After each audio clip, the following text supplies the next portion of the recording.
Muy bien, vamos a entrar al paso 44 de la vida de Jesús. Es un desplazamiento o un viaje que Jesús hace ahí en la tierra de Israel. Se va a dirigir a Cesarea de Filipo. Y ahí hay un evento sumamente importante que vamos a comentar. Voy a tratar de irme con todos los detalles de la información para poder comprender verdaderamente lo que está sucediendo. Pero antes de iniciar, quiero aclarar que lo que vimos hasta la sesión pasada, pues es el fin del tercer año del ministerio de Jesús, como lo hemos comentado. Lo quiero recalcar. Los estudios que estamos teniendo, estamos tratando de seguir cierta cronología. En algunas partes de los evangelios es muy clara la cronología y en otros no es tan claro. Y recordamos que los evangelios no son una biografía de Jesús, solamente narran, relatan los eventos, los dichos de Jesús, los hechos de Jesús. Y eso es lo que conocemos como el Evangelio. Entonces, en algunos casos hay cronología clara y en otros no lo tenemos. Pero si armamos más o menos en los cuatro evangelios donde vamos al tercer año, el fin del tercer año del ministerio de Jesús. Quiere decir que a partir del paso 44 que estamos iniciando hoy, de Perea, que es donde nos quedamos la sesión pasada, Jesús se encamina hacia Cesarea de Filipos y está registrado en Mateo 16, 13 al 28. También este evento está registrado en Marcos y en el Evangelio de Marcos y en el Evangelio de Lucas. El Evangelio de Juan no nombra, no cita nada al respecto, pero nos vamos a concentrar en el Mateo 16, que es el que tiene, por supuesto, más información. Así es que a partir de este momento que Jesús va hacia el norte de Israel, en Cesarea de Filipo, empieza un proceso en la vida de Jesús donde él se va a encaminar hacia Jerusalén para preparar y entregar su vida para ser crucificado en la cruz. Ahí podemos verlo de esa manera, que a partir de Cesarea de Filipo, Jesús va a ir poco a poco moviéndose hacia el sur. Este viaje es el 44, se desplaza hasta el norte, ahorita vemos el mapa, y luego después de este evento va a ir poco a poco y dirigiéndose hacia el sur hasta llegar a Jerusalén, y ahí tendrá el evento final, que es lo que es la crucifixión de Jesús, ¿no? Entonces es importante verlo también de esa manera, ¿no? Y ahí tenemos el mapa. Mateo 16, versículo 13, lo vamos a dividir en dos partes. El versículo 13, la primera parte dice que cuando Jesús llegó a la región de Cesarea de Filipo, si ven el mapa, el último evento que vimos la sesión pasada, él está en el área de Perea, ahí cerca del río Jordán, ahí donde estuvimos comentando, y luego él se hace un viaje hacia el norte, muy al norte, es decir, más allá de Galilea, en la región de Iturea o Iturrea, y está muy al norte, ¿no? Podemos decir que es la primera vez donde Jesús sale literalmente de la región de lo que se conoce la tierra de Israel, va más allá de los límites. Y a veces nos preguntamos por qué viajó tanto, tan el norte, pero ahorita vamos a entender precisamente lo que está pasando. Entonces, este lugar se llama Cesarea de Filipo, está situada más o menos a 40 kilómetros al norte del mar de Galilea. Si ustedes ven el mapa, en la parte norte, ahí está el mar de Galilea, ese espacio azul, y está a 40 kilómetros al norte. Y en el pie del Monte Hermón, el Monte Hermón es un monte muy grande que casi siempre durante todo el año tiene unos copos de nieve, o al menos se pinta de blanco, y es el principal alimentador del agua que llega al río Jordán, al mar de Galilea y posteriormente al río Jordán, y termina esa agua en el mar Muerto, al sur de Israel. Entonces estamos hablando muy al norte, al lado del Monte Hermón.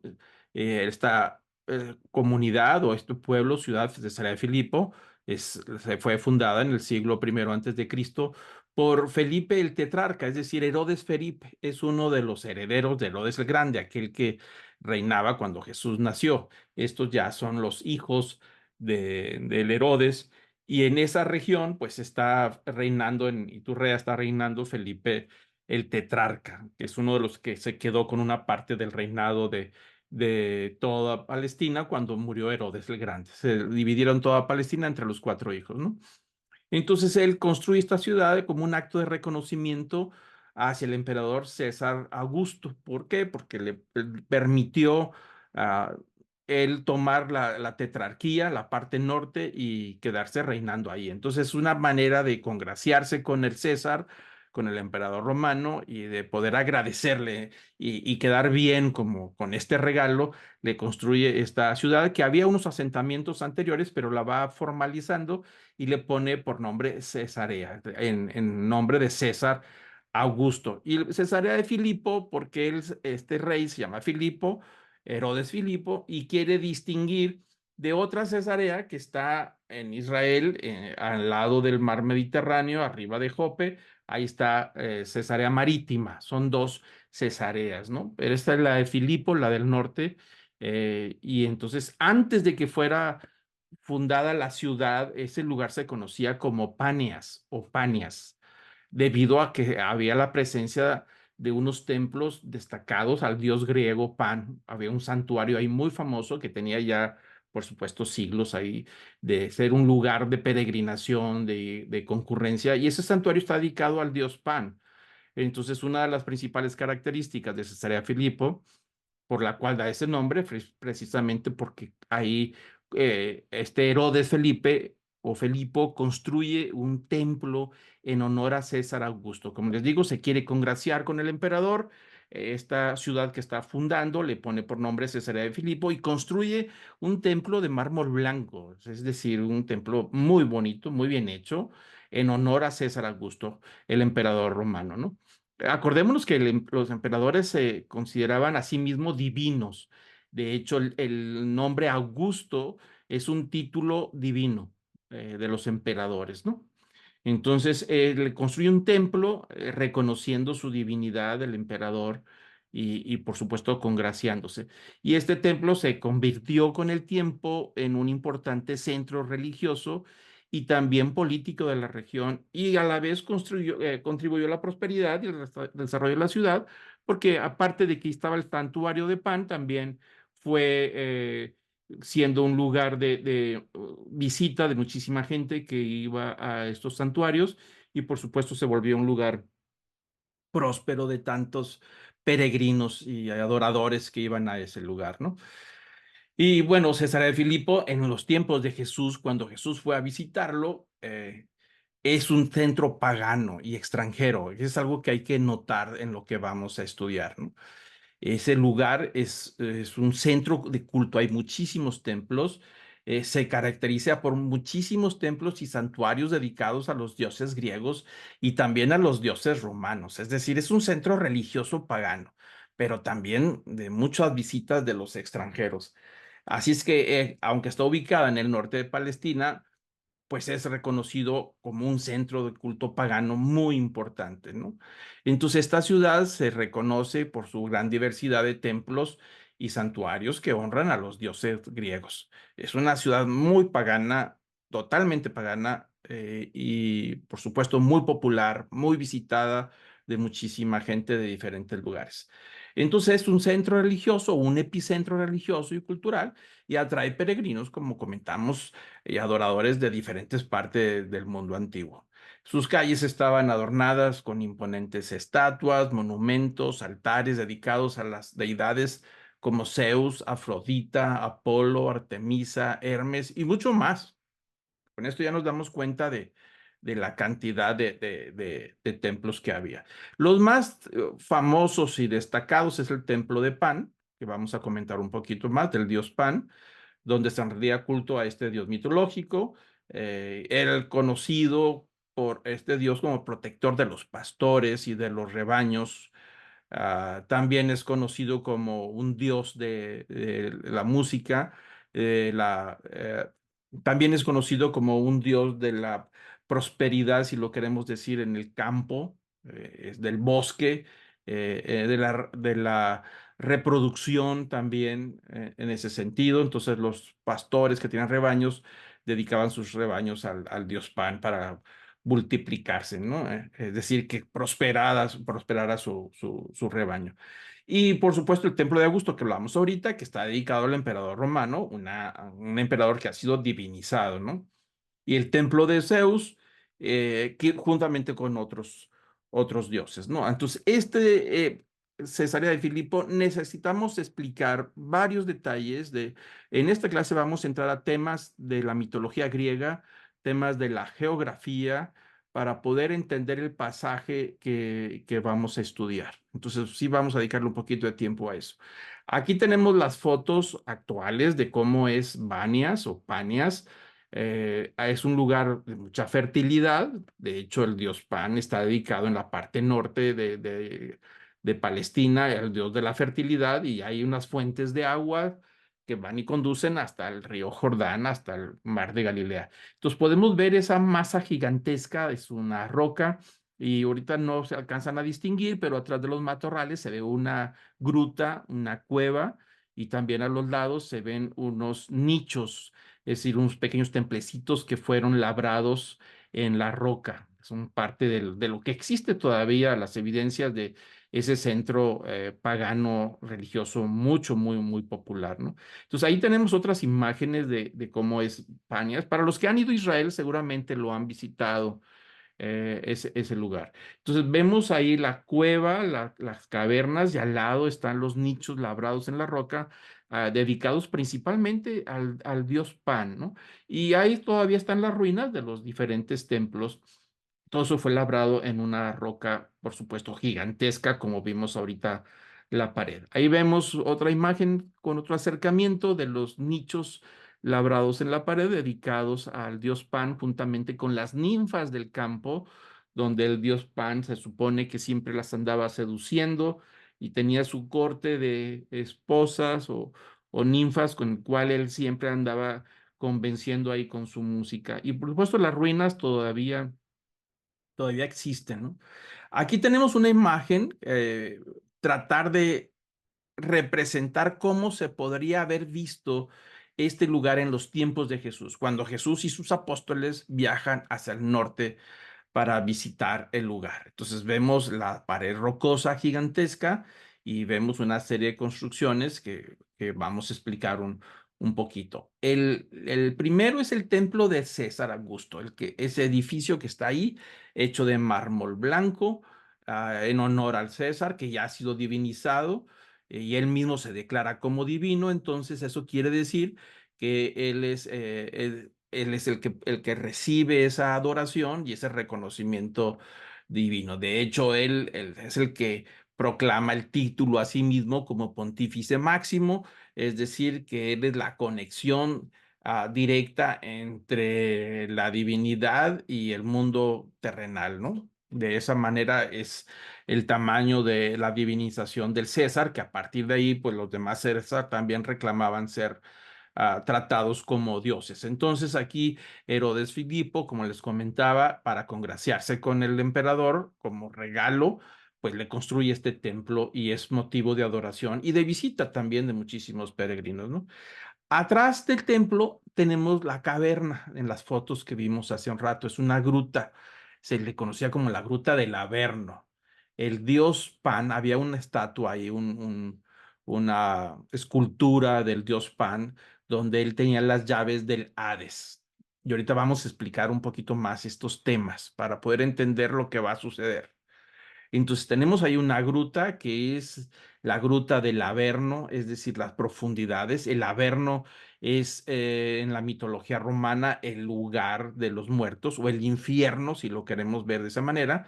Y el dios Pan, como lo vemos parte de la mitología, ahí tenía su santuario y tenía las llaves del Hades. El Hades en el Nuevo Testamento se usa la palabra Hades para designar el lugar de los muertos. Es decir, ahí van a dar todos que se mueren. Vamos a explicarlo a la luz de lo que entiende la cultura de ese tiempo. No, Hades no es una palabra hebrea, es una palabra griega para poder designar a dónde van a dar los muertos, todos los muertos, ¿no? Así lo entendía la gente en este mundo grecorromano. Estamos hablando de la religión judía. Jesús es donde proviene de la religión judía junto con los apóstoles, pero el mundo en que les ha tocado vivir está siendo helenizado, es decir, tiene la influencia de la cultura griega y, por supuesto, la imposición del Imperio Romano. Esa mezcla de helenización junto con toda la música, la arquitectura, el estilo de vida de los gimnasios, del idioma, y no se diga los templos, la mitología, todo eso se mezcla y tiene su presencia muy fuerte en todo el Imperio Romano, ¿no? Entonces, Hades, por eso en el Nuevo Testamento, cuando ustedes leen la palabra Hades, se está refiriendo a lo que ellos entienden, en lo que se entiende en aquel tiempo, que Hades es el lugar o el reino de los muertos, a donde van a dar todos los muertos, buenos y malos, no importa, pero ahí van a dar todos los muertos. Y el Averno, pues es la versión romana de todo esto, que donde se traduce la palabra infierno. Y se creía, por supuesto, que esa era una entrada precisamente al Averno. Pero ahorita vamos a hablar un poquito más de eso. Enseguida en la imagen ustedes pueden ver ahí unos adoradores, porque ahí es donde están los nichos que todavía perduran hasta nuestros días, y está la corte del dios Pan y las ninfas. Acuérdense que el dios Pan, que ese dios Pan es un dios mitológico, mitad ser humano y mitad cabra, con cuernos de cabra, orejas de cabra, y el dorso es humano, su rostro es humano, pero de la cintura para abajo es cabra, así es. Y entonces hay una relación entre el dios Pan, y la representación de, vamos a decir, del demonio, ¿no? O así como lo han representado en la cultura, en el diablo que tiene cuernos, cola y patas de cabra y todo eso. Está relacionado con el dios Pan. De ahí es donde él se está relacionado también con el tema del Averno, y de ahí viene la palabra pánico, porque él tenía la capacidad, el dios Pan, según la mitología, de poder causar a la gente cuando escuchaba su música, que es esas flautitas de carrizo que sonaban, que se conoce como la flauta de Pan, inclusive así se llama ese instrumento.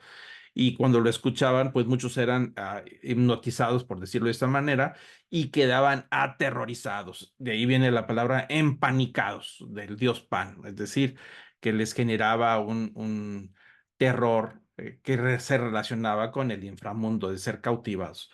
Pero bueno, ahí está un centro de adoración con las ninfas y el dios Pan y sus adoradores.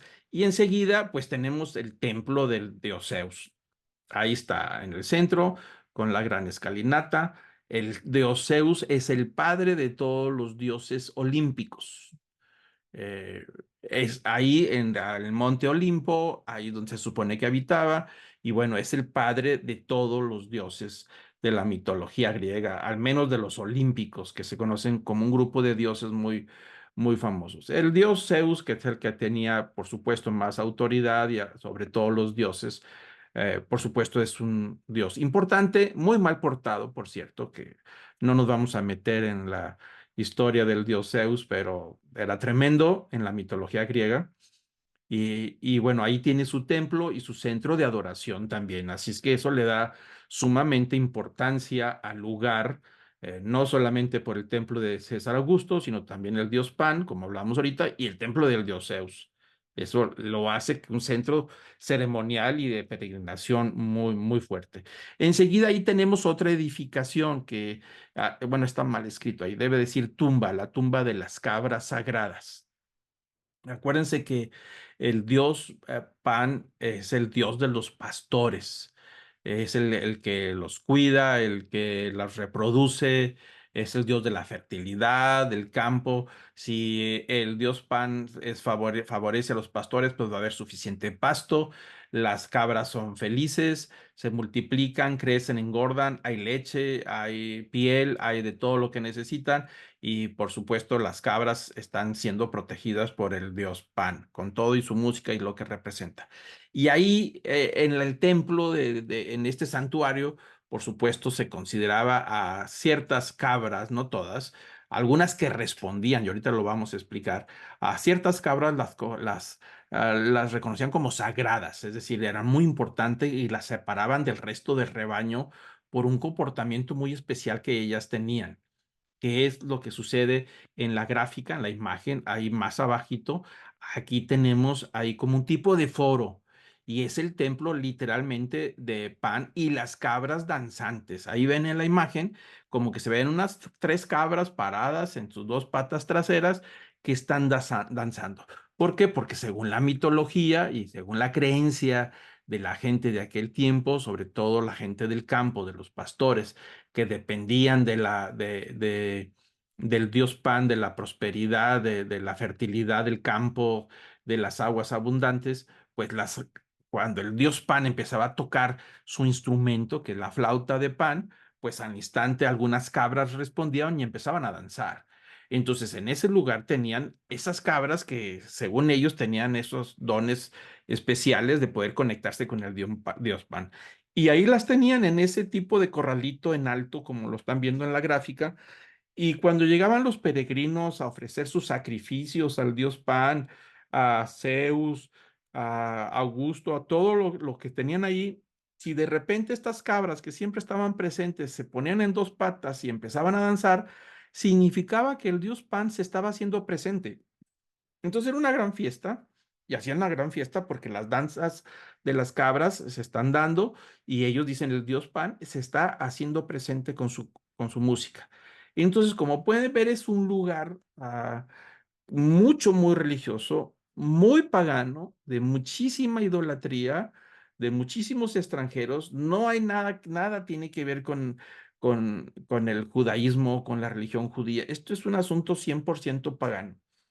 Y ahí es donde a veces uno se pregunta por qué Jesús fue hasta ahí, ¿no?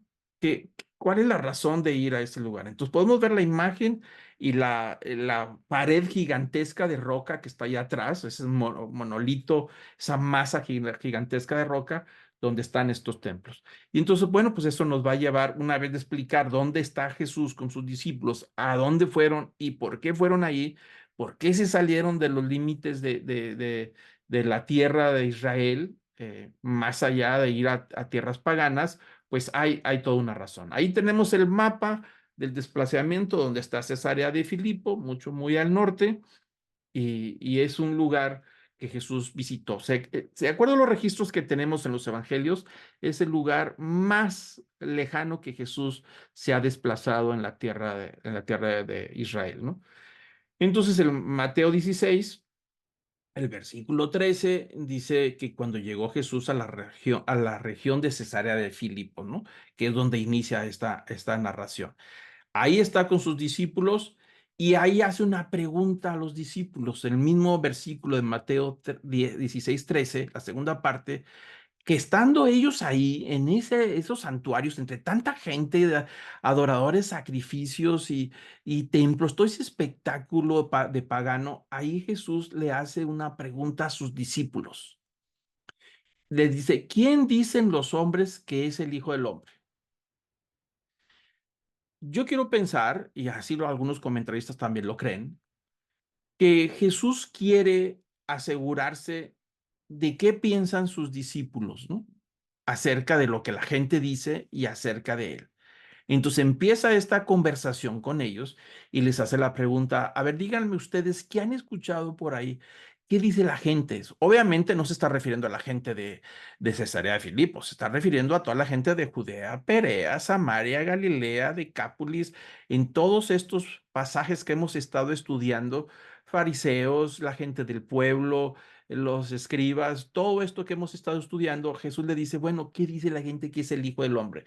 Y cuando se refiere al Hijo del Hombre, se está refiriendo precisamente a ese título mesiánico que viene en el libro de Daniel, de las profecías, de que vendría a uno como hijo de hombre. Es decir, así hablaba del futuro cuando llegaría la época mesiánica, la era mesiánica, hablaba de uno como hijo de hombre. Entonces la gente entendía que cuando se decía al hijo del hombre, se estaba refiriendo a un título mesiánico de alguien prometido desde la antigüedad que llegaría para restaurar todas las cosas. Entonces Jesús dice, ¿qué dicen la gente acerca de quién, de que es el Hijo del Hombre? Entonces la respuesta de los discípulos nos la dan en el versículo 14 y dice los discípulos, pues unos dicen que Juan el Bautista, que eres Juan el Bautista, otros dicen que eres Elías, pero otros que Jeremías o uno de los profetas. La opinión de la gente no sabían todos con claridad quién era Jesús. Sabían perfectamente la gran manifestación de poder que Jesús tenía, como hemos comentado, la cantidad de milagros que hemos documentado en esta clase cada vez son más fuertes, desde no solamente sanando gente, sino resucitando gente que ya estaba muerta. Tiene control sobre la naturaleza al aplacar los vientos, las aguas, multiplica los panes, grandes seguidores, milagros gigantescos, todos en público, es decir, no había manera de estar engañando a nadie. Todo se hace la gente es testigo de lo que está pasando y por supuesto la gente está desconcertada porque nunca habían visto una manifestación de tanto poder. En todo el Antiguo Testamento no hay referencia de que estas manifestaciones de poder con magnitud y con intensidad se haya presentado en el pasado, ¿no? Pero sería parte de las profecías, donde decía que la llegada del Mesías vendría acompañado con toda esta manifestación de poder, que inclusive Jesús decía que los milagros y esas manifestaciones de poder serían las credenciales para poder que la gente creyera como testimonio de que él venía del Padre y que sus palabras eran las palabras que el Padre le había mandado que dijera, es decir, su enseñanza y la revelación del Padre, porque el Padre no lo conocían más que lo que se sabía de él en el Antiguo Testamento. El libro de Hebreos dice que Dios habló a través de los profetas, pero ahora recientemente ha hablado a través de la persona de Jesús. Es decir, la máxima exposición de lo que es el Padre, la divinidad, la encontramos en la persona de Jesús, con toda su enseñanza y con todos sus dichos, ¿no? Entonces, pues bueno, todo ese alboroto que se ha hecho, la gente no sabe qué responder. Algunos decían que era Juan el Bautista que había resucitado porque ya lo habían decapitado para entonces. Ya había muerto Juan el Bautista y que había regresado también el espíritu de Elías, porque las profecías en el Antiguo Testamento decían, sobre todo en el último libro, en Malaquías, al final, dice que el espíritu de Elías regresaría. Ya lo estudiamos anteriormente en una de estas sesiones, que andaba en el espíritu de Elías, y entonces a la gente entendía que el profeta Elías iba a regresar. Obviamente lo que regresó fue el espíritu de Elías. Elías es el de los más grandes profetas en el Antiguo Testamento que tiene una manifestación de poder, de milagros. Nada comparable a lo que Jesús hizo de todos estos milagros, pero sí tenía un respaldo muy fuerte como profeta de milagros fuertes. Es el mayor, es decir, de entre todos los profetas, Isaías, Daniel, que son profetas mayores, pero Elías hay una manifestación de milagros. Entonces el espíritu de Elías significaba esa manifestación de poder que Jesús con muchísima facilidad lo ha hecho delante de toda la gente de todos estos milagros. Entonces algunos decían que por los milagros que veían, que era el profeta Elías, ¿no? Que esperaban que iba a regresar. Pero otros decían que era Jeremías también. Y otros, pues algunos decían que era un profeta más, como los que había en el Antiguo Testamento. Recordemos que en los tiempos de Jesús, cuando Jesús nace, antes de nacer viene el ángel Gabriel al templo de Jerusalén a manifestarse a un sacerdote llamado Zacarías para anunciarle que a la vuelta de unos meses, él siendo anciano, su esposa anciana, iban a dar a luz un hijo y le iban a poner por nombre Juan. Juan el Bautista, y que la función de este Juan sería preparar el camino del Mesías. Entonces, desde que se aparece este ángel, Gabriel, ahí en ese templo, antes de que Jesús naciera, había más de 400 años de silencio, es decir, no sucedía nada en Israel, no había profetas en Israel, no sucedía ningún milagro, no pasaba nada, la gente se sentía abandonada de Dios, pensaba que no, que Dios los había abandonado y que la promesa del Mesías pues era algo que solamente existía en los textos antiguos, ¿no? Pero por eso decían, pues es uno más de los profetas de los que había en el Antiguo Testamento. Esa es la respuesta que ellos dan de lo que la gente piensa de Jesús, de lo que diría, ¿no? Y entonces Jesús hace otra pregunta, pero más directa a sus discípulos. Y ese es en el versículo 15 de Mateo 16. Y les dijo, ¿y vosotros quién decís que soy yo? Y es interesante porque después de escuchar lo que los discípulos dicen, que lo que la gente piensa de Jesús, dice, bueno, ahora lo que me interesa saber, ¿y ustedes que han estado conmigo ya todos estos 3 años, ¿qué piensan de mí? Todo lo que han visto, lo que han escuchado de mis palabras, todo lo que ha sucedido. Ahora díganme ustedes, ¿qué piensan de mí? A mí me da la impresión de que Jesús ya se va a encaminar a partir de ese lugar de Cesarea de Filipo. Él, como les platico, ya va a empezar a desplazarse poco a poco hacia el sur, hasta pasar por Jericó y luego llegar a Betania, y luego llegar a Jerusalén en la famosa Domingo de Palmas, y luego celebrar la Pascua. Y por supuesto, ahí va a ser aprendido. Ya no regresaría, no saldría de Jerusalén, sería crucificado ahí en la cruz y luego vendría la resurrección. Entonces Jesús sabe que ya le queda poco tiempo, quizá un mes, 2 meses más, tal vez tres, cuando mucho, 3 meses de estar con los discípulos, ¿no? Todavía estuvo 40 días después de la resurrección hasta que se fue a los cielos. Y a partir de ahí los dejó solos. Ya no lo volverían a ver hasta que Jesús regresaría por segunda vez. A partir de que Jesús se fue a los cielos, la ascensión, ahí ya se quedan los discípulos solos con el apoyo del Espíritu Santo para poder evangelizar y llevar este mensaje hasta el último rincón de la tierra. Entonces, a mí me da la impresión de que Jesús quiere asegurarse de que este equipo de seguidores, vamos a decir que son el Senado, su equipo, los que van a tener la tarea y se van a encargar de llevar el evangelio, aunque ellos no lo saben en ese momento todavía, porque eso sucedería más adelante cuando Jesús les da la tarea de la gran comisión de llevar este evangelio hasta el último rincón de la tierra. En ese momento ellos no lo saben. En ese momento ellos tampoco saben que Jesús va a empezar a despedirse de ellos poco a poco. Para ellos no tienen idea de lo que va a pasar, no tienen idea de lo que va a suceder en Jerusalén, solamente saben que Jesús ha habido intentos de aprenderle, como sucedió en la última visita en Jerusalén, en la fiesta de tabernáculos. Ahí los fariseos trataron de aprenderle para poder matarlo y Jesús les replicó a los fariseos, dijo, ¿ya me quieren matar? ¿Por qué causa me quieren matar? Pero entonces ya los discípulos ya sabían que Jesús estaba siendo incómodo para todos los élite sacerdotal, fariseos, escribas, para todo el sistema judío, ¿no? Entonces, es lo único que saben, no saben más. Ellos no tienen idea más de lo que va a pasar, pero Jesús sabe lo que va a suceder y ya se va a encaminar, va a poner su rostro hacia Jerusalén para prepararse, celebrar la Pascua y prepararse para morir en la cruz, ¿no? Entonces, a mí me da la impresión de que Jesús quiere estar seguro de que sus seguidores que han estado con él un buen rato, quiere estar seguro de saber quién dicen ustedes que soy yo, qué piensan de mí. Vamos a ver si estamos en lo correcto, porque si ustedes resultan que solamente soy un profeta o soy alguien más que soy, como algunos decían que era un loco, dice, pues aquí está el tema está mal, algo anda mal, ¿no? Entonces ahí él le hace la pregunta y el apóstol Pedro, tan rápido como es, acuérdense que Pedro, este apóstol, es el primero en responder, el primero que sale de la barca, el primero en correr, es su personalidad muy aprensiva en ese sentido, da la respuesta. Yo no sé si él pensó en hablar a nombre de todos, pero al instante responde el versículo 16, dice que Simón Pedro le dijo, tú eres el Cristo, el Hijo de Dios viviente. La respuesta de Pedro es una respuesta certera. Nosotros creemos que tú eres el Mesías.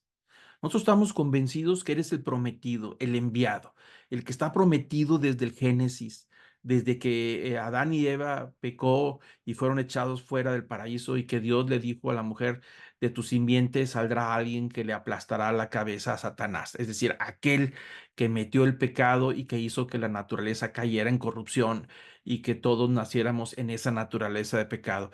Y Dios prometió que le mandaría a alguien nacido de mujer, mandaría a alguien para poder rescatar al ser humano. Entonces esa promesa existía desde el Génesis, ahí estaba.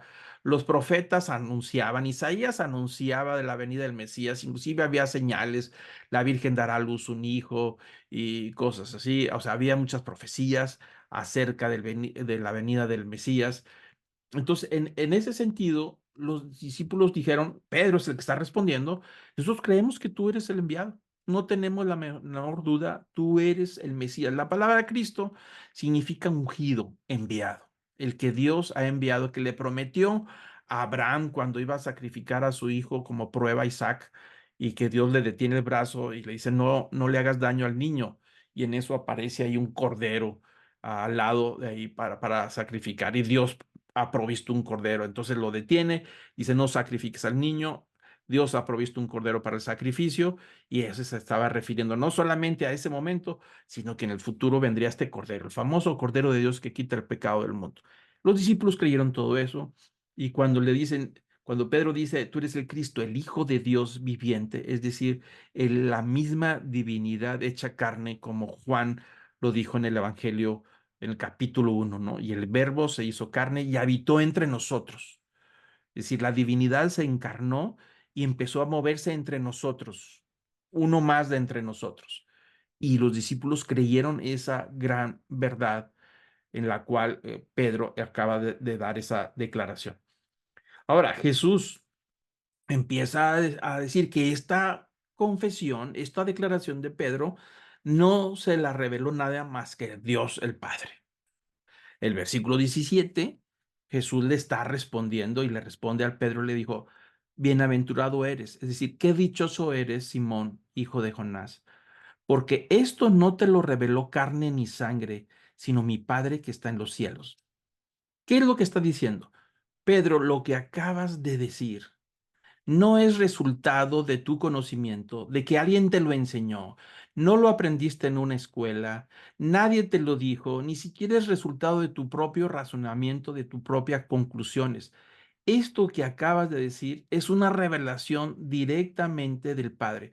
Por eso le dice, esta revelación no es de carne y sangre, es decir, no es un asunto humano lo que tú acabas de declarar. Por eso le dice, qué feliz, qué bienaventurado eres, Simón, hijo de Jonás, porque esto que acabas de decir no es resultado de la carne, no es un asunto material, sino que mi Padre, que está en los cielos, te lo ha revelado, te lo ha mostrado, es decir, directamente el Padre. Esta declaración, que se conoce como la confesión de Pedro, es la médula de toda la base de la iglesia, como veremos más adelante, ¿no? Entonces, bueno, en este momento, a partir del versículo 16, 18 y 19, Jesús empieza a hablar de la iglesia. Es la primera vez que de lo que hemos estudiado hasta ahorita que Jesús habla de la iglesia. Entonces, es una predicción, lo que está a punto de decir versículo 16, 18 y 19 está hablando del futuro de la iglesia. Ese concepto de iglesia todavía no se manejaba hasta antes de los estudios que hemos tenido, los capítulos anteriores, no se había hablado de la iglesia. Esta es la primera vez y Jesús está haciendo una predicción de una comunidad, de un grupo de personas donde todos los que se reúnen tienen algo en común.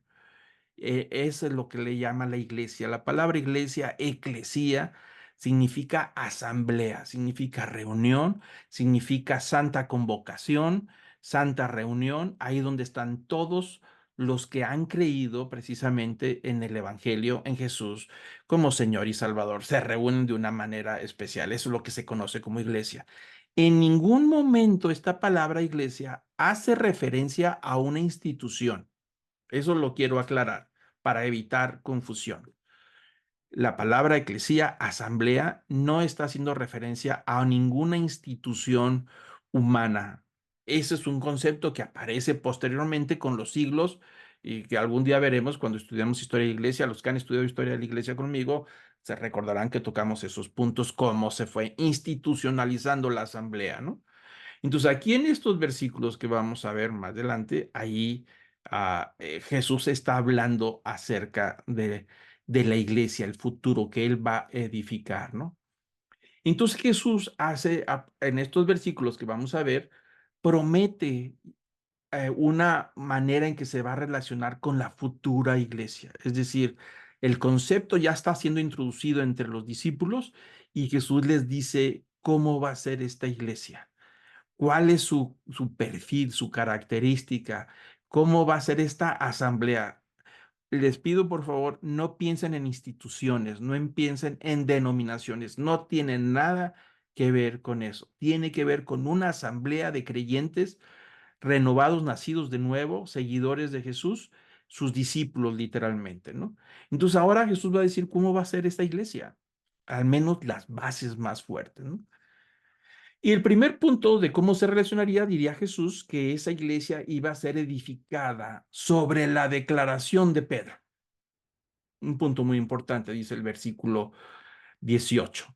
El versículo 18 de Mateo 16 lo vamos a dividir en dos partes, porque no podemos estudiarlo juntos, necesitamos separarlo. La primera parte le está diciendo a Pedro, después de haberle dicho que esa declaración de que nosotros creemos o yo creemos que tú eres el Cristo, el Hijo de Dios viviente, Jesús le dice, yo te digo que tú eres Pedro y sobre esta roca edificaré mi iglesia. Este versículo, tengo que decirlo, ustedes saben que no me gusta meterme mucho en polémicas, pero para poder entender este versículo, por qué es tan importante, este versículo, la manera de interpretar este versículo ha sido motivo de discusión a través de los siglos.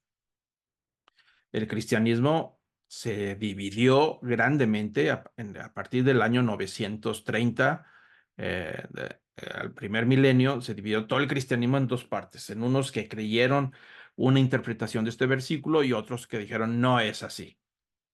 Entonces es importante entenderlo porque todavía hasta la fecha una gran cantidad de cristianos, sobre todo cristianos con la sede en Roma, creen que este versículo se está refiriendo a que Jesús le está diciendo a Pedro que sobre su persona va a edificar la iglesia, de la cual acaba de anunciar y que va a decir que esa va a congregar la asamblea de todos los seguidores de él.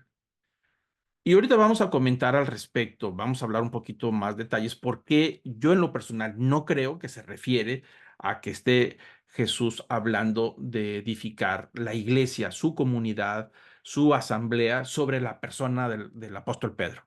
Esta interpretación yo no la encuentro, por más que la he buscado, no encuentro que haya suficiente referencia para interpretarlo de esa manera. Por esa razón les decía que es una clase difícil, es una clase que puede haber diferentes opiniones y es una clase que necesitamos explicar todo esto que acabo de decir sobre la mitología, dónde están parados, para poder entender el significado, ¿no?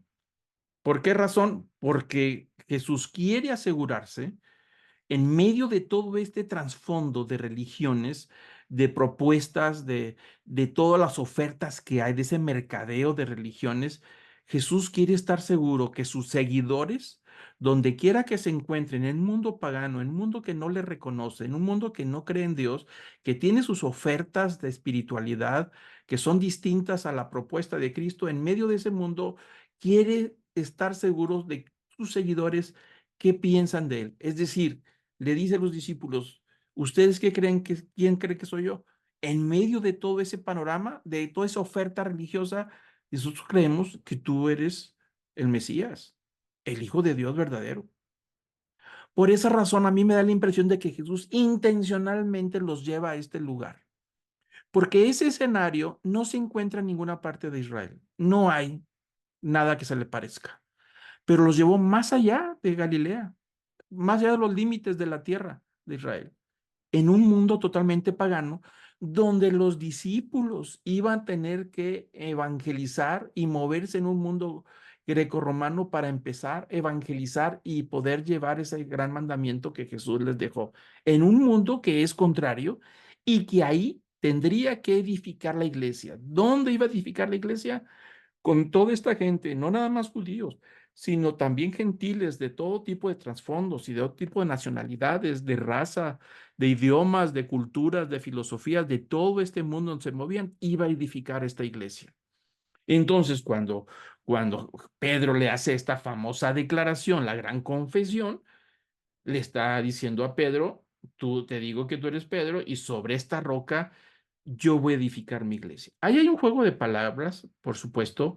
La palabra Pedro es Petros, que significa piedra, y la palabra roca en griego es Petra, es decir, una masa gigantesca de piedra, que a mí me parece que Jesús está haciendo una metáfora por lo que está sucediendo en esa gran masa gigantesca que tiene atrás del escenario donde están ellos y está diciendo que él va a edificar su iglesia sobre una roca gigantesca, inconmovible, que no puede ser sacudida por ningún temblor y sobre algo seguro y permanente va a edificar su asamblea, sus seguidores, sus principios y su comunidad. Entonces, no está hablando de Pedro sobre edificarla sobre él, porque en griego es una piedra, algo pequeño, pero la declaración de Pedro, el que es el Mesías, el Hijo de Dios viviente, es la gran roca, es decir, la médula sobre el cual Jesús va a edificar la iglesia. Si alguien no cree que Jesús es el Mesías, el Hijo de Dios, el enviado de Dios, no puede formar parte de esta comunidad. Es decir, es el cimiento de toda esta comunidad. Eso es lo que le llama sobre esta roca. Dice Pedro, tú eres una piedra, pero sobre esta roca, lo que acabas de decir, esa declaración, tú eres el Mesías, el Hijo de Dios viviente, es tan poderosa, tan fuerte, tan profunda, tan inconmovible esa declaración, que sobre eso se va a sentar y fundar la iglesia, mi comunidad, mi asamblea, sobre el cual yo voy a edificar el cimiento, la verdad del Evangelio. Jesús Cristo, el Hijo de Dios, el Mesías, el enviado, el que moriría en la cruz, el prometido, el que salvaría a todo aquel que en él creyera. Ahí está la realidad. No podemos interpretar este pasaje fuera del entorno donde ellos están parados. No podemos sacar este pasaje si no entendemos dónde están.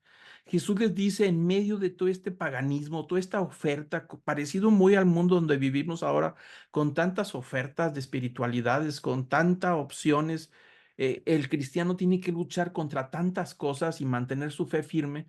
Jesús le dice, los voy a mandar, les dijo más adelante, los voy a mandar como ovejas en medio de lobos. Es decir, ustedes van a tener una tarea difícil. Dijo, pero yo voy a estar con ustedes hasta el fin del mundo. Entonces, en toda esa oferta, él quiere estar seguro. Ustedes son los que van a hacer la tarea de la evangelización. Yo me voy a ir al Padre, pero voy a estar con ustedes. ¿Quién creen ustedes que soy yo? Era importante la declaración de Pedro, sumamente importante que dijeran, creemos que eres el Mesías, el Hijo de Dios. Y entonces dice Jesús, muy bien, sobre esa declaración que es tan poderosa, esa va a ser la base para poder cimentar mi iglesia. Ahora, aquí nos queda una pregunta. ¿Estaba Jesús planeando edificar la iglesia sobre la persona del apóstol Pedro? Voy a dedicar un poquito de tiempo en lo que yo he encontrado, por lo cual no creo de ninguna manera que se esté dedicando o Jesús esté hablando de fundar su iglesia sobre la persona del apóstol Pedro como el fundamento, como la cabeza de la iglesia, de ninguna manera. O sea, no hay ninguna evidencia bíblica para eso, ¿no? Y entonces yo voy a platicar un poquito acerca de esto. Número uno, ¿por qué no estaba Jesús pensando en edificar la iglesia en la persona de Pedro? Número uno, porque no tiene sentido que Jesús ponga a Pedro como cabeza de la iglesia, a quien más tarde le llamaría aparte de mi Satanás. Entonces, acaba de suceder en el mismo pasaje, el capítulo 16, versículo 23, más adelante, después de que Pedro le hace esa declaración poderosísima, tú eres el Mesías, el Hijo de Dios viviente, y Jesús dice, sobre esa declaración voy a edificar mi iglesia, yo no encuentro ninguna lógica ni sentido que Jesús tuviera planes de edificar la iglesia sobre la persona de Pedro, que más tarde se convertiría hasta nuestros días en toda una institución. ¿Por qué? Porque versículos más adelante, Jesús ya se encamina, va a encaminarse a Jerusalén y les va a decir que ya hay planes para aprenderlo y que va a sufrir mucho en Jerusalén y que va a tener que entregar su vida, que va a morir en Jerusalén y que va a resucitar. Por supuesto, estas palabras que Jesús está prediciendo de lo que ya en unos meses más va a suceder, el apóstol Pedro, dice el versículo 23 de Mateo 16, pero volviéndose, él le dijo a Pedro, el apóstol Pedro, perdón, le dice, no vayas a Jerusalén. Lo que te va a pasar, yo no voy a permitir que te vayas a Jerusalén.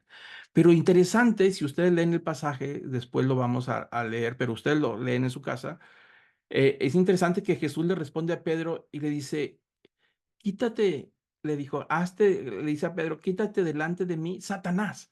Entonces a mí se me hace que no cuadra, que aunque Pedro tenía muy buena intención de proteger la vida de Jesús, de que no fuera a Jerusalén para que no lo mataran, Jesús, la palabra volviéndose a él, quiere decir que Jesús reaccionó rápido y le dijo a Pedro, quítate delante de mí, Satanás, me eres piedra de tropiezo porque no estás pensando en las cosas de Dios, sino en las de los hombres.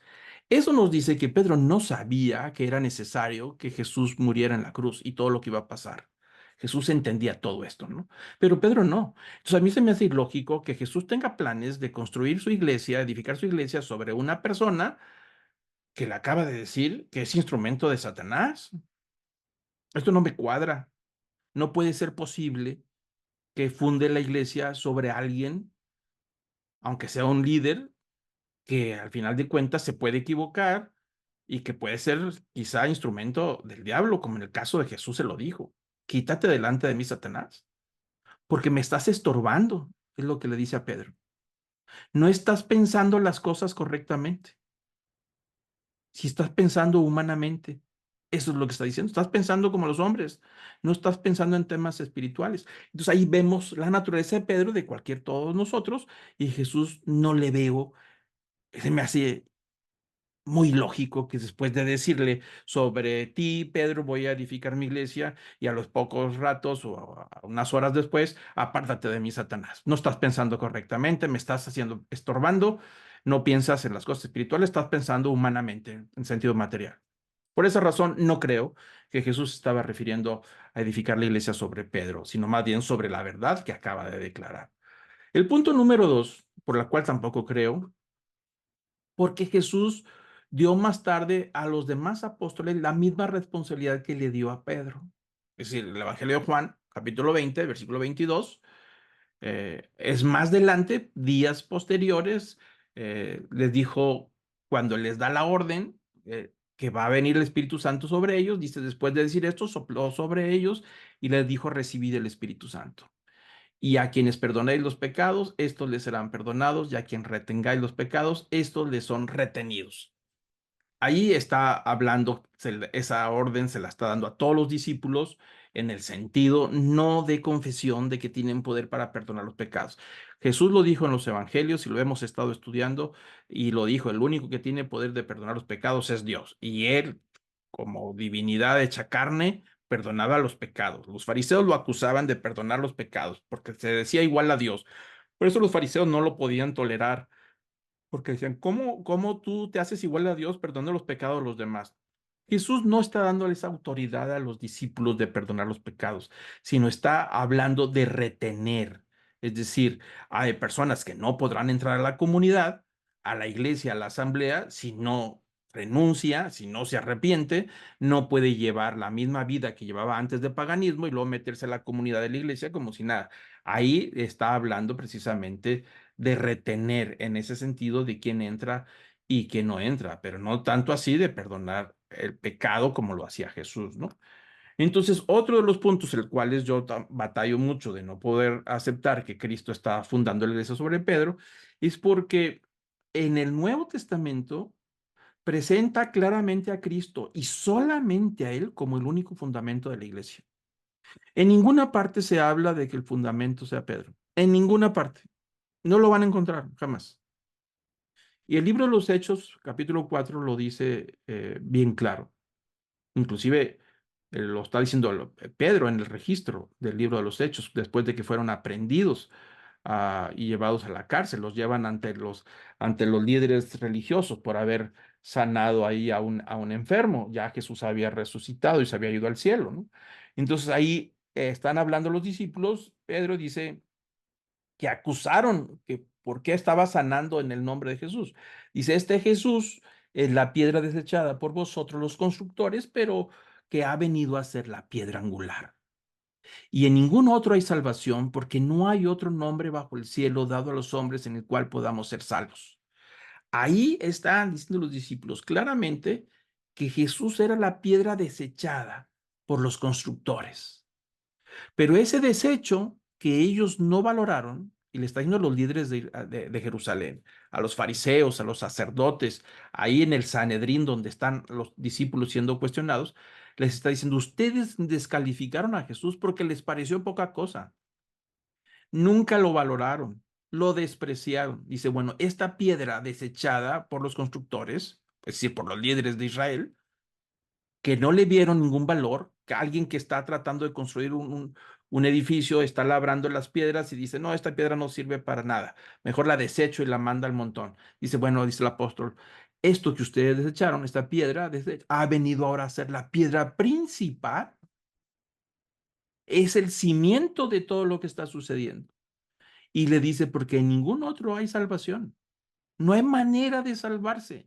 Nadie se puede salvar porque no hay otro nombre debajo del cielo que se le ha dado a los hombres, es decir, como una provisión. El famoso Cordero de Dios es la provisión.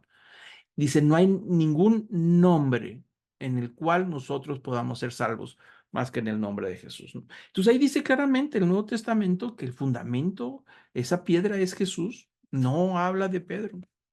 Primera de Corintios 3, versículo 11, dice, pues nadie, dice el apóstol Pablo, pues nadie puede poner otro fundamento que el que ya está puesto, el cual es Jesucristo. Nadie puede ponerle a la iglesia otro cimiento que el que ya existe, que es la persona de Jesús, sobre el cual se reconstruye y está edificando esta iglesia, como lo dijo a Pedro, sobre esa declaración que tú dijiste, Pedro, creemos que eres el Mesías, el Hijo de Dios viviente, sobre esa roca gigantesca. Esa declaración es tan poderosa que va a ser el cimiento de mi comunidad, de mi iglesia, de mi asamblea en todo el mundo hasta que yo regrese. Sobre eso va a descansar en esa frase. Por eso es el fundamento. El Mesías, el Hijo de Dios viviente, ese es el fundamento de la iglesia y no hay otro, no se puede poner otro fundamento. No existe. Entonces ahí cada vez vemos evidencias de que no aparece nada que tenga que ver con el apóstol Pedro, de que haya sido entonces la cabeza de la iglesia o que haya sido el fundamento del cual iba a edificar la iglesia. No existe, no hay por ningún lado. Otro de los puntos, no creo yo que Jesús esté hablando de edificar la iglesia sobre Pedro, porque el Nuevo Testamento declara sin lugar a dudas que Cristo y solo Él es la única cabeza de la iglesia. Primero, que Él es el fundamento sobre el cual se construye. Y segundo, que es la única cabeza.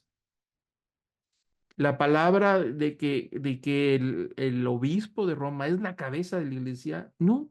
La cabeza visible, no, no existe. La palabra vicario, eso es lo que significa, no hay. Máximo pontífice, no existe ese concepto en la vida cristiana. Ese el título de máximo pontífice lo usaban los césares, las divinidades de los césares. Ellos decían que era el pontífice máximo, ¿no? Pero en el cristianismo no aparece nada de eso, no hay ese concepto.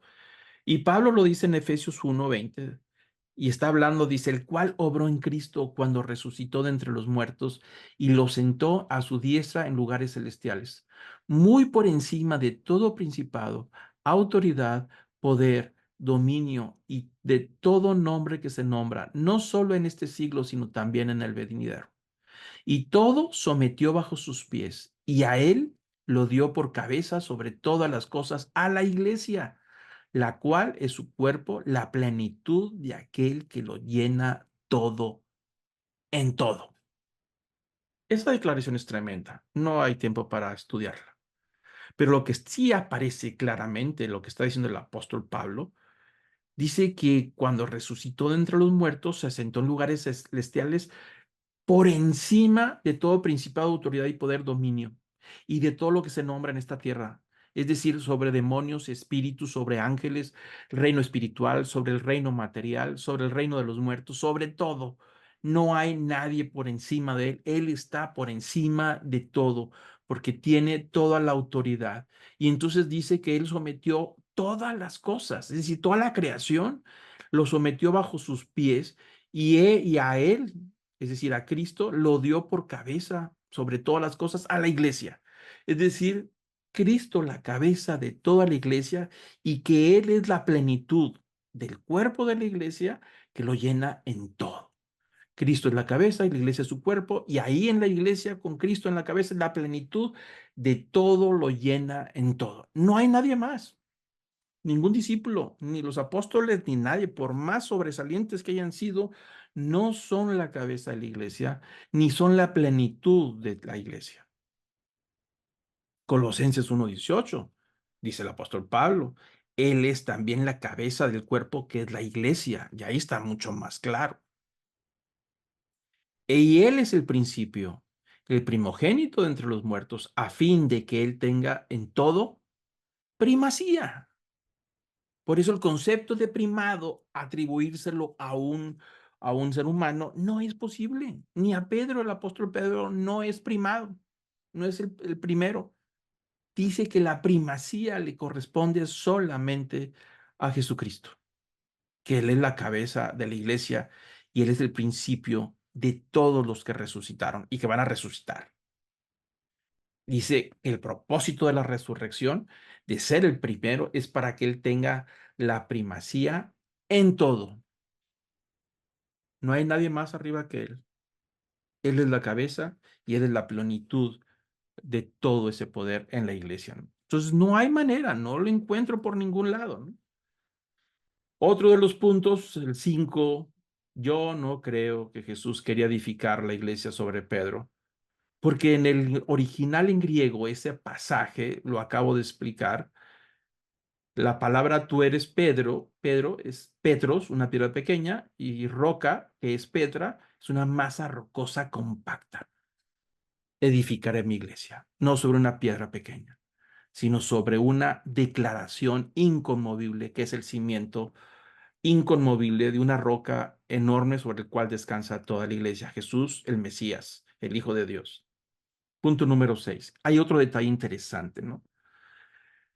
De los 4 evangelios, solamente 3, Mateo, Lucas y Marcos, mencionan este evento en Banias, en Cesarea de Filipo, lo que sucedió de la declaración de Pedro. Pero solamente el evangelio de Mateo agrega la frase, tú eres Pedro y sobre esta roca edificaré mi iglesia. En Marcos y en Lucas no dice nada, solamente dice que Pedro dijo, tú eres el Mesías, el Hijo de Dios viviente.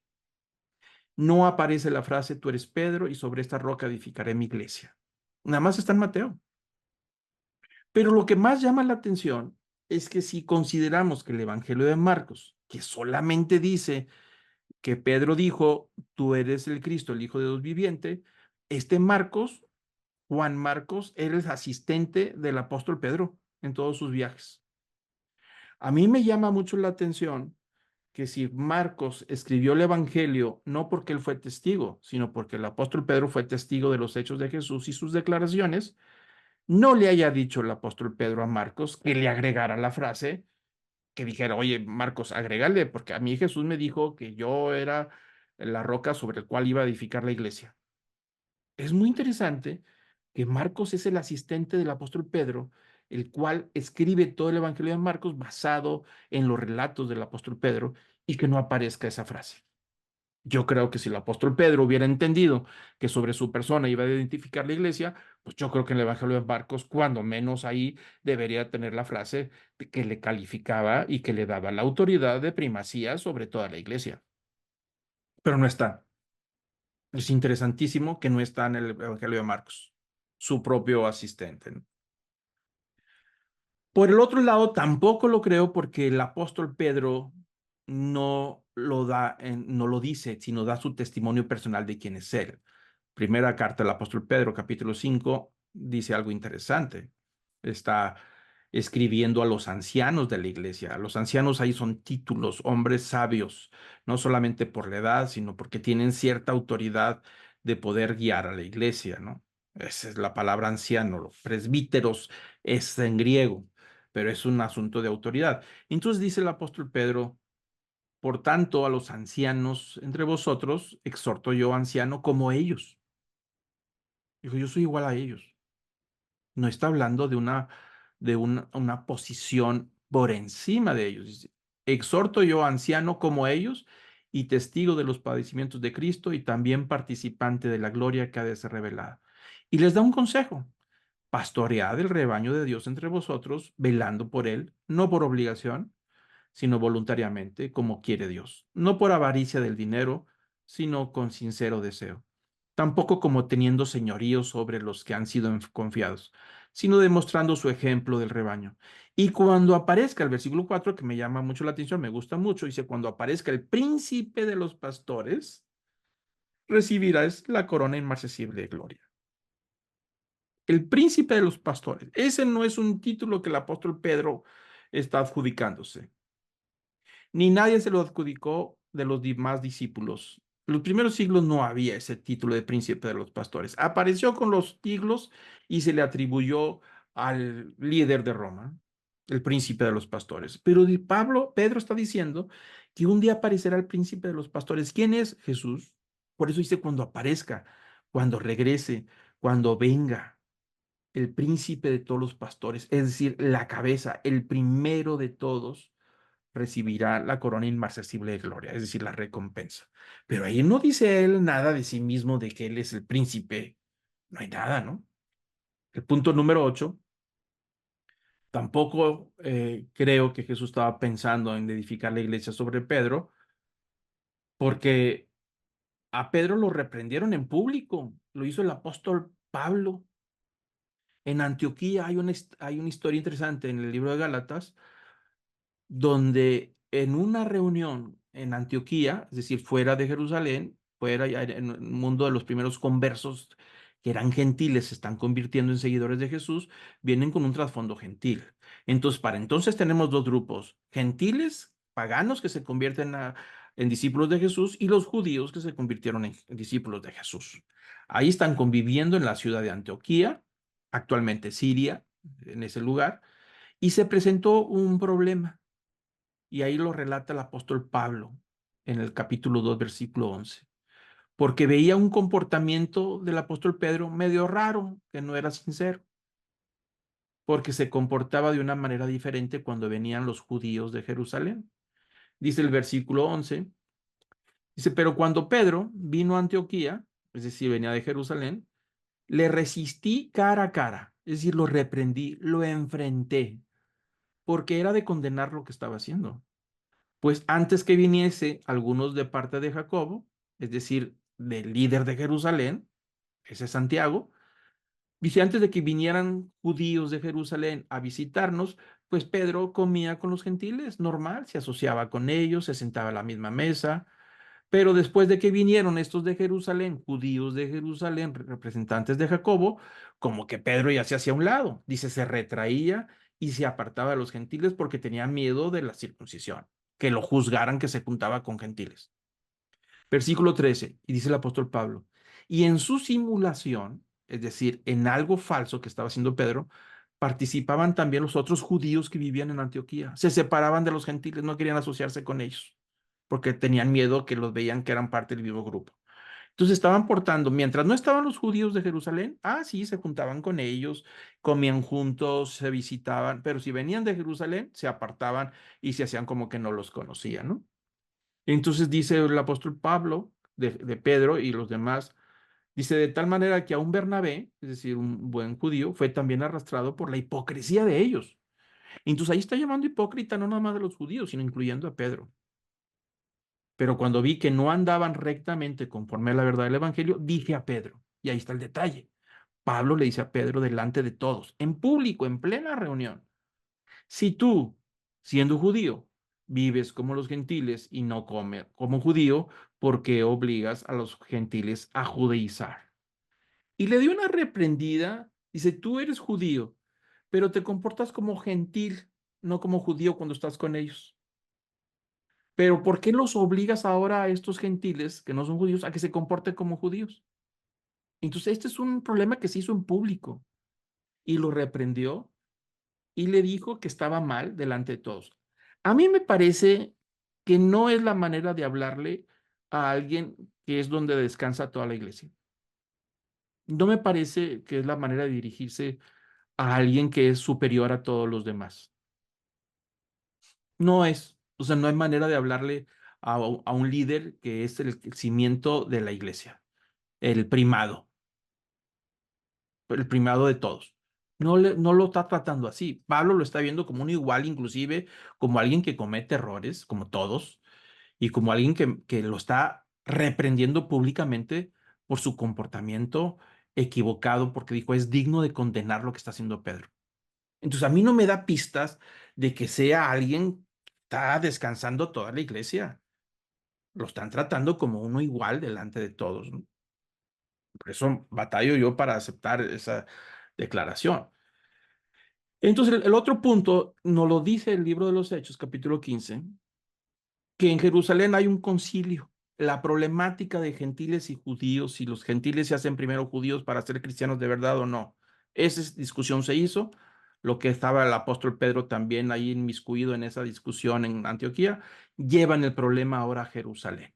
Capítulo 15 del libro de los Hechos, hay el primer concilio que se conoce, de todos los líderes de los apóstoles y de los que estaban evangelizando, se reúnen en Jerusalén y tratan el problema. ¿Qué vamos a hacer con los gentiles? Si tienen que volverse judíos o los respetamos, que no se hagan judíos, pero que sean seguidores de Jesús. Y aquí nos da una pista de poder entender quién era uno de los líderes en Jerusalén. Dice que el versículo 12, capítulo 15, que toda la multitud cayó y oyeron a Bernabé y a Pablo, que contaban cuántas grandes señales y maravillas había hecho Dios por medio de ellos entre los gentiles. Es decir, que el Espíritu Santo estaba en los gentiles. Versículo 13, y cuando ellos callaron, Jacobo, es decir, Santiago, Santiago es la versión española de la palabra Jacob, San Jacob, por eso ya se fue degradando a Santiago. Ahí está Santiago, como líder de la iglesia en Jerusalén, respondió diciendo, varones hermanos, Simón, es decir, Pedro, ha contado cómo Dios visitó por primera vez a los gentiles para tomar de ellos pueblo para su nombre. Aquí no vamos a estudiar todo el pasaje, pero lo que sí resalta es que en medio de la discusión se levanta Santiago y es el que destraba el problema y da las recomendaciones y da la solución y se le respeta la declaración, lo que él dijo que había que hacer. No fue Pedro, y ahí estaba Pedro, pero no lo vemos con una primacía, no lo estamos viendo como un fundamento, como el que él da la última palabra para destrabar el problema. Lo único que dice Santiago es que Pedro ha platicado cómo el Espíritu Santo cae en los gentiles también. Pero el que destrabó el problema del conflicto fue Santiago. Por eso dice el versículo 19 en ese concilio. Dice Santiago, por lo cual yo juzgo. Noten ustedes, dicen, yo juzgo que no se inquiete a los gentiles que se convierten a Dios, sino que se les escriba que se aparten de las contaminaciones de los ídolos, de la fornicación, del ahogado y de sangre. Ahí hay toda una enseñanza que no tenemos tiempo. ¿Qué dice Santiago? Dijo, yo juzgo, es decir, esta es la determinación y la sentencia. No inquieten a los gentiles, no los hagan judíos, solamente díganles, vamos a mandarles una carta, que se aparten de los ídolos, es decir, que no practiquen la idolatría, porque eso no es de Dios y eso nos ofende y no va con los principios nuestros.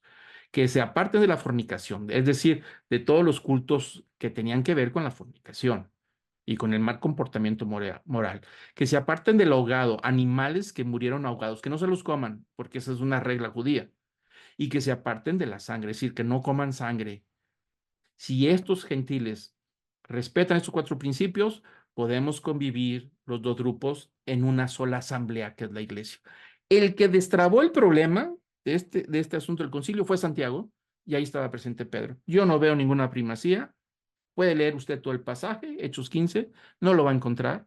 Pedro no tiene una posición de preeminencia, no es el fundamento. Por eso yo insisto que no es por ahí. Entonces, bueno, yo voy a llegar hasta ahí. Voy a tener que dejar la clase hasta la próxima semana porque ya son las 9. Y vamos a ver la siguiente parte de lo que Jesús le dice a los discípulos, que les daría a los creyentes la llave del reino de los cielos, es decir, qué significa la llave del reino de los cielos. Y vamos a ver qué significa también lo que Jesús les está diciendo, que lo que ates en la tierra será atado en los cielos y lo que desates en la tierra será desatado en el cielo. Y también vamos a ver, lo vamos a dejar para la semana que entra, que las puertas del infierno no prevalecerán contra ella. Todos esos cuatro puntos tienen que ver con la iglesia. Jesús está diciendo, primer punto, voy a edificar mi iglesia sobre esta roca gigantesca que nadie puede conmover. Jesús, el Mesías, el Hijo de Dios viviente. Voy a edificar mi iglesia sobre los creyentes en el sentido de que tienen las llaves del reino de los cielos, es decir, el Evangelio, que es la llave para que entren. Es la manera de entrar. Y también dice Jesús, voy a edificar mi iglesia sobre lo que ustedes están haciendo, atando y desatando. Y vamos a hablar de qué se habla de ese atar y desatar. Quiere decir que la iglesia tiene permiso para mandar al infierno a alguien y mandarlo al purgatorio, después sacarlo y mandarlo a los cielos. No se refiere a eso, por supuesto. Lo vamos a estudiar y vamos a estudiar qué significa que la iglesia, puertas del infierno no van a prevalecer contra la iglesia. Vamos a estudiar un poquito de mitología griega otra vez para poder entender este pasaje. Las puertas del Hades no prevalecerán contra la iglesia. Vamos a ver a qué se refiere.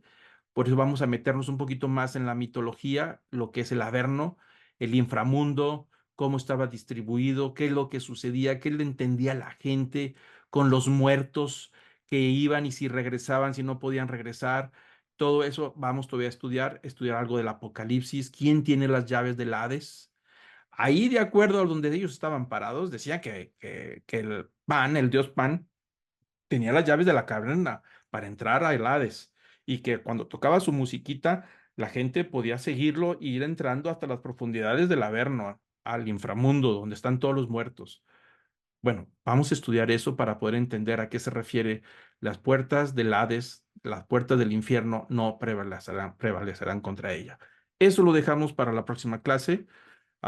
Me parece que ya es bastante información y lo vamos a dejar próximamente para poder explicarlo con detalle y poder entender estos versículos que son pocos, pero que se han prestado a muy mala interpretación desde mi punto de vista, ¿no? Han pasado los siglos, ha dividido a toda la cristiandad en todo el mundo entre los que creen que hay una mala interpretación de este pasaje y de los que creen que Jesús se estaba refiriendo a otra cosa, a la declaración del apóstol Pedro como la roca en la cual iba a cimentar y fundar su iglesia futura. Entonces yo voy a pedir ahora que inclinemos nuestro rostro para terminar y cerremos nuestros ojos. Amado Padre, Señor, en estos momentos que estamos concluyendo, yo te quiero pedir que tu Espíritu Santo esté sobre nosotros y que nos dé luz y claridad sobre estos pasajes que han dividido, Señor, a todos tus seguidores. Sobre estos textos, Señor, que han sido mal interpretados. Te pido, Señor, que podamos entender con humildad y con sencillez tu verdad y que podamos, Señor, entender que formamos parte de esa asamblea en la cual tú eres la cabeza y que está cimentado sobre la persona de Jesús como único fundamento. Te pido, Señor, que podamos nosotros ser responsables de esta verdad y que podamos seguir orando, Señor, para que tú mantengas tu primacía, que seas el primero y que tú mantengas, Señor, tu posición de cabeza en toda la iglesia de todo el mundo, de todos los que creemos que tú eres el Señor, el Mesías, el Hijo de Dios viviente, y que un día regresarás por nosotros. Recibe, Señor, con humildad desde nuestro corazón todo el poder, toda la adoración, el honor, la majestad y el dominio que solamente a ti te pertenecen, porque no hay otro nombre dado a los hombres más que el nombre de Jesús en quien podamos ser salvos. Te lo pedimos, Señor, que esta realidad sea en nuestra vida y que tu Espíritu Santo nunca falte, asistiendo, Señor, con claridad en estos pasajes difíciles. Lo pido en el nombre de Cristo Jesús. Amén.